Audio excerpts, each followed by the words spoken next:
ahora tienen la palabra Isabel Román y Ezequiel Moreno, cuya intervención va destinada sobre todo a los alumnos de segundo, que ¿están los alumnos de segundo? Bueno, alguna representación. Pero antes, una cosa, ya que se está grabando para los alumnos de primero, que existen las mentorías y hace falta despertarlo. A lo mejor vosotros que no habéis tenido esa experiencia, alumnos de segundo, de tercero y de cuarto, de segundo y de tercero, no habéis tenido esa experiencia, podéis animar a los más jóvenes, a los recién ingresados, a que participen en esa actividad, ¿vale? Lo dejo la palabra. Bueno, buenos días a todos. Antes de nada, en esta especie de campeonato senil que se ha establecido aquí, tengo que decir que soy yo la ganadora, porque no recuerdo si Juan Pablo, pero desde luego Camacho sí ha sido alumno mío. Exactamente. Entonces, aquí lo que es del César, al César. Bueno. Nos toca, bueno, primero, por supuesto, he sido profesora de Ezequiel y me honra muchísimo hoy compartir con él esta mesa. Nos toca la parte más difícil, creo, porque creo que es la más obvia y además de la que ya los asuntos que podríamos relacionar con pues ya se han tratado en buena medida, ¿no? Se trata de explicar por qué las lecturas obligatorias son obligatorias. Pues miren, como su propio nombre indica, son obligatorias. Es decir, no tiene sentido que trabajemos en clase de literatura una serie de obras si no se leen. Eso para empezar, ¿no? Por otra parte, si no están dispuestos a leer, cabría plantearse qué hacen en esta carrera, ¿no? A lo mejor estarían más a gusto en física cuántica. Por cierto, en física no se cuestiona uno si se tiene que estudiar el átomo o no, ni en química si tiene que ir a un laboratorio. Entonces, aquí, ¿por qué los alumnos son tan reacios a las lecturas obligatorias? Y hablo por vieja, porque sé más como el diablo, ¿no? Sé más por vieja que por diablo. Me consta que hacen trampas o que las intentan hacer, claro, si me dejo, que me lucho con uñas y dientes para no dejarme, ¿no? Pero son muy aficionados a leerse resúmenes de las obras, pues en el rincón del vago, en cualquier página que se encuentren por ahí, e intentar salir del paso. Pues miren, a lo mejor me pueden engañar y salir del paso, o nos pueden engañar a los profesores, pero desde luego los perjudicados son ustedes. Eso está claro. Primero, porque no van a entender absolutamente nada. Eso sí, toman muchos apuntes. Aquí la apuntitis aguda es seria, ¿no?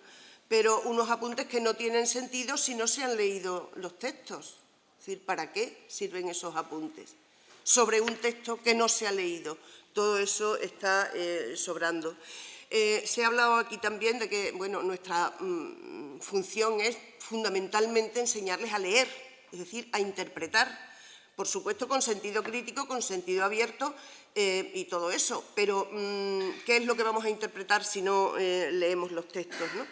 Y todas esas cosas que se leen por Internet, tengan en cuenta que son superficiales en la mayoría de las ocasiones, erróneas casi siempre y desde luego no todo está en Internet. Y además tienen que defenderse, creo yo, de esa avalancha de Internet y de que todo está en la red. Es que parece que ya nuestro pensamiento y nuestra capacidad intelectual no cuenta, todos nos lo tienen que traer masticado desde Internet. Por favor, defiéndanse de eso. Luego hay otras razones de sentido práctico. Por ejemplo, ustedes van a tener que hacer un TFG, a ver qué lectura, qué textos van a elegir para hacer su trabajo fin de grado si no se han leído los correspondientes a la carrera. Ustedes van a tener que hacer, como les ha comentado el profesor Camacho, unas oposiciones. ¿Qué harán cuando se preparen unas oposiciones? ¿Se van a leer entonces todos los textos? Porque, desde luego, no van a aprobar las oposiciones si les sale un texto que ignoran. Eso es obvio, ¿no? Y, sobre todo, y lo que más me preocupa es, imaginen que ya han aprobado las oposiciones y que tienen que dar clase a unos alumnos. ¿Qué pasa con esos futuros alumnos suyos? ¿Qué les van a explicar? Tendrán que haber entendido, interpretado, asimilado los textos ustedes primero, ¿no? De manera que sin las lecturas la pulsión de tomar apuntes no sirve de nada. Les servirá como mucho para repetir como loros algún contenido, sin más. No tendrá ningún sentido. Y esto se lo voy a dejar a Ezequiel, pero me consta que la mayoría lo que lee es ficción épica. Yo no me voy a... además está aquí Isabel Clúa, que es una especialista en ese género, pero les recuerdo que no solo hay ficción épica, que hay muchos otros géneros, que la ficción épica está muy restringida tanto genéricamente como diacrónicamente, porque es una cosa relativamente muy actual, ¿no? En cualquier caso, lean lo que sea y acuérdense siempre de que, como dijo Wittgenstein, y eso se lo suelo repetir a mis alumnos, los límites de mi lenguaje son los límites de mi mundo. Y los límites del lenguaje se amplían leyendo, no por ciencia infusa. Y me quejo muchas veces, y ustedes lo saben, pues de que el dominio del léxico es bastante limitado, ¿no? Y eso se debe a que no leen. En cuanto a la bibliografía, bueno, pues piensen que la función del profesor, o por lo menos así lo creo yo, es ofrecerles una visión comprensiva de la asignatura. Previamente el profesor se ha leído todo lo que puede leerse o todo lo más importante que ha de leerse y les ofrecerá unas directrices, pero nadie puede leer por ustedes. Yo puedo contarles lo que yo he leído, pero yo no puedo hacer esa lectura, ¿no? Por supuesto, la bibliografía es la que desarrolla el sentido crítico, entre otras cosas porque se les va a enfrentar a opiniones diversas. No se trata de hacer una lista de opiniones de fulanito, el otro dice lo contrario, el otro lo niega, el otro lo afirma, no, pero una idea de cuáles son las perspectivas desde las que abordar determinados temas sí es preciso, ¿no? ¿Por qué es importante la lectura de la bibliografía recomendada? Pues miren, por todo. Lo ha explicado muy bien la profesora Cristina Moya. Primero, porque les permite una riqueza interpretativa que sin eso no tendrían. En segundo lugar, porque solemos recomendarles una bibliografía muy especializada y, además, normalmente los textos de los grandes maestros, ¿no?, que nos han precedido. Y no se trata, además, de una bibliografía que haya que leer ni que se le imponga a ustedes por gusto. Es decir, también el plan de estudios contempla que una parte del trabajo es suyo. Tienen que dedicar unas horas a esto, no son las horas de clase del profesor. Bueno, pues a trabajar los textos y a leer la bibliografía, que por desgracia los menos son los que en un examen demuestran que han leído bibliografía. Y por lo general los profesores nos ponemos bastante contentos cuando nos encontramos con una cita, ¿no? ¿Por qué leer bibliografía también? Bueno, es que leer un artículo de crítica les puede servir a ustedes para sus futuros trabajos, empezando por el TFG. Les puede enseñar a organizar contenidos, a cómo se desarrolla una hipótesis, en fin, todo eso que es absolutamente básico. Y otra vez el TFG. Cuando ustedes se enfrenten al TFG van a tener que demostrar que han aprendido a trabajar. Van a tener sí o sí que manejar bibliografía, porque se les va a exigir. Bueno, pues tengan por lo menos un poco de práctica, dominio en el manejo de la bibliografía. Sepan, por favor, buscar una referencia.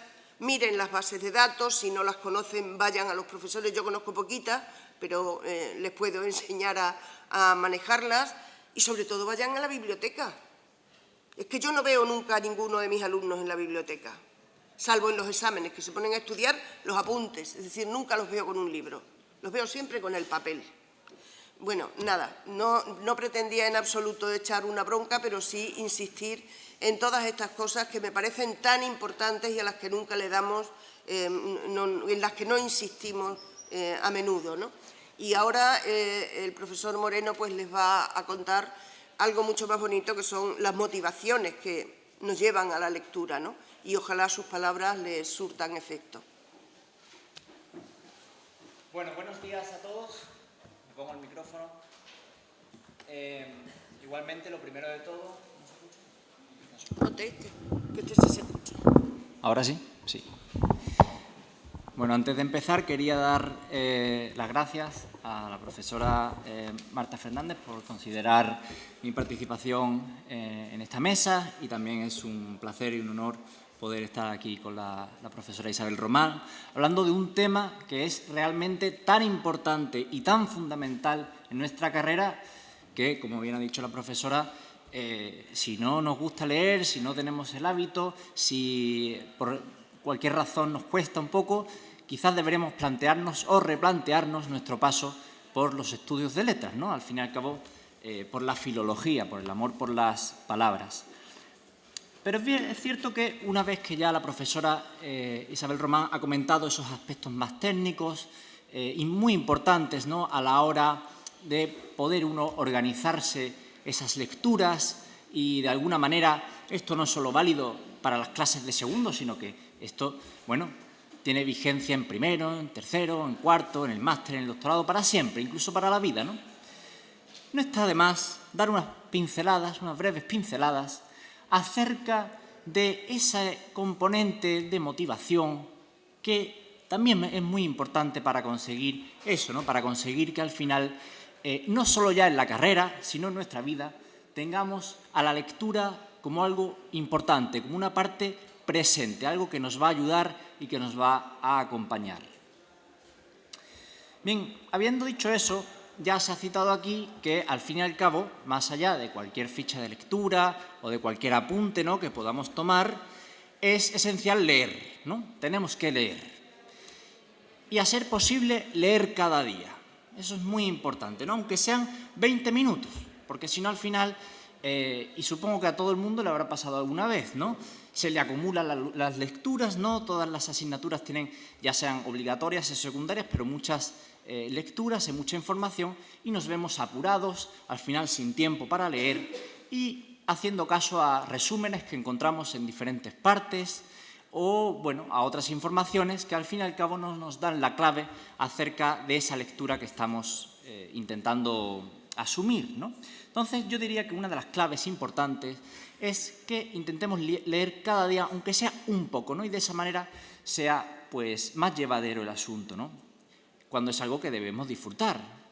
Y claro, en este sentido, perdemos mucho de vista, ¿no?, que la lectura, más allá de la obligación que nos supone y ser un requisito fundamental para nuestra formación, también es algo que nos complementa, ¿no?, como ya he dicho antes, que nos ayuda y también que de alguna manera nos proporciona un placer, ¿no?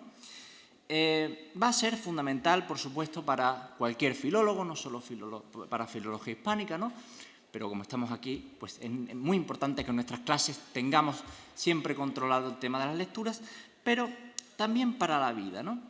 Al fin y al cabo, esas palabras, como bien decía la profesora, ¿no?, pueden ser la cárcel del lenguaje, ¿no?, también, y en las palabras limitar nuestra forma de ver la vida, o ensancharla, o agrandarla, ¿no?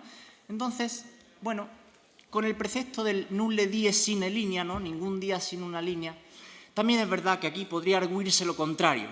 Oiga, es que hay mucha información, es que son muchas lecturas, es que no me puedo concentrar, es que no puedo leer más de una página seguida, porque al fin y al cabo, tristemente, ¿no?, vemos cómo nuestra concentración en nuestros días, a todos nos pasa, se ve muy limitada, muy mermada, ¿no?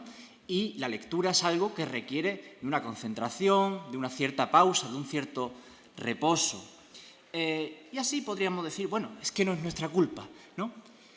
Este mundo que nos ha tocado vivir, tan lleno de información por todas partes, en el que las redes sociales están tan presentes y configuran de alguna forma nuestro cerebro, que es plástico, ¿no?, y aprende de diferentes formas según los diferentes impulsos, pues hace que al final la lectura se convierta en algo tedioso que abandonamos, ¿no?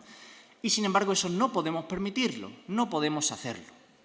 Pero claro, yo podría decir esto y no serviría para nada,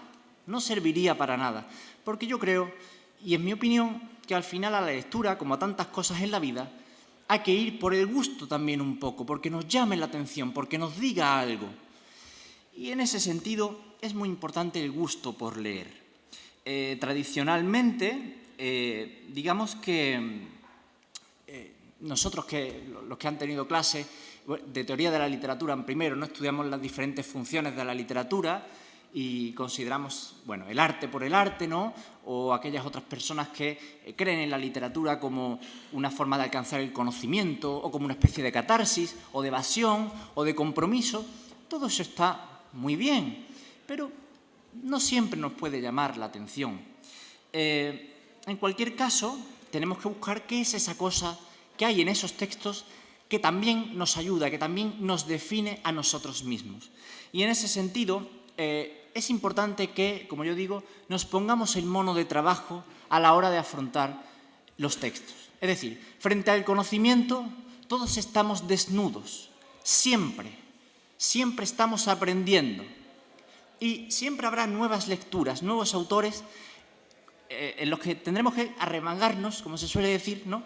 Y coger nuestro cincel, nuestro escoplo y viendo las palabras, cómo se trabajan, qué son, cuáles son los recursos. En fin, el famoso tema, no está aquí el profesor Camacho, pero de la carpintería literaria, ¿no? Todo es una gran construcción.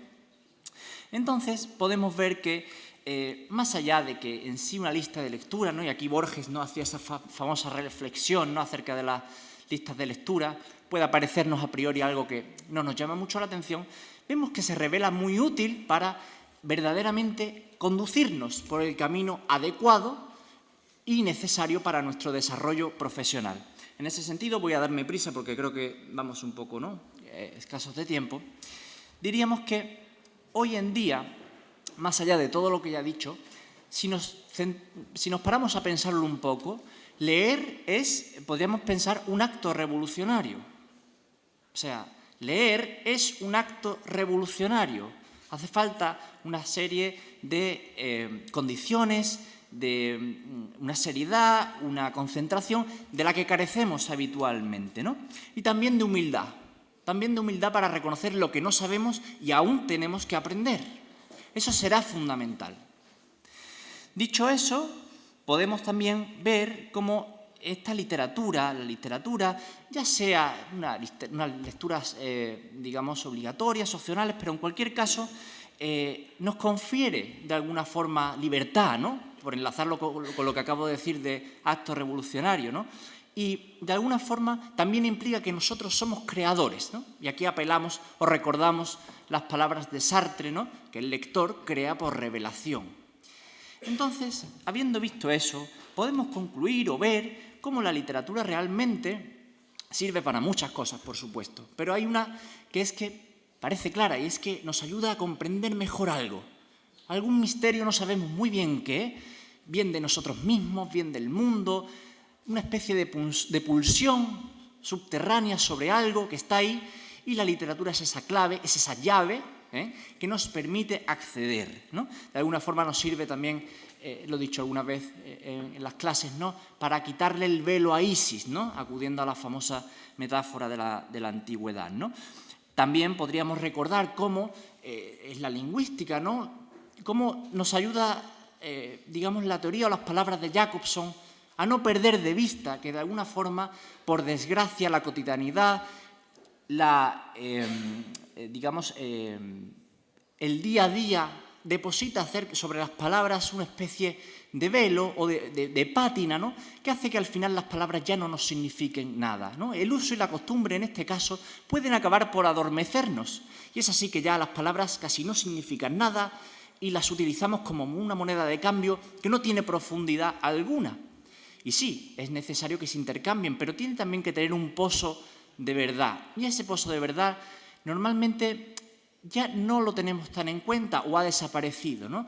Es el hábito del lenguaje, es así. Y de alguna forma esa palabra que leemos o esa palabra que escribimos sirve para quitar ese velo, ¿no?, para de alguna forma sorprendernos con una nueva conexión, con un nuevo recurso que hace que sobre esa estructura se genere un cambio, una nueva expresión que al final, a la postre, será una nueva forma de ver el mundo, de ver la vida. Eso nos da libertad, eso nos confiere libertad.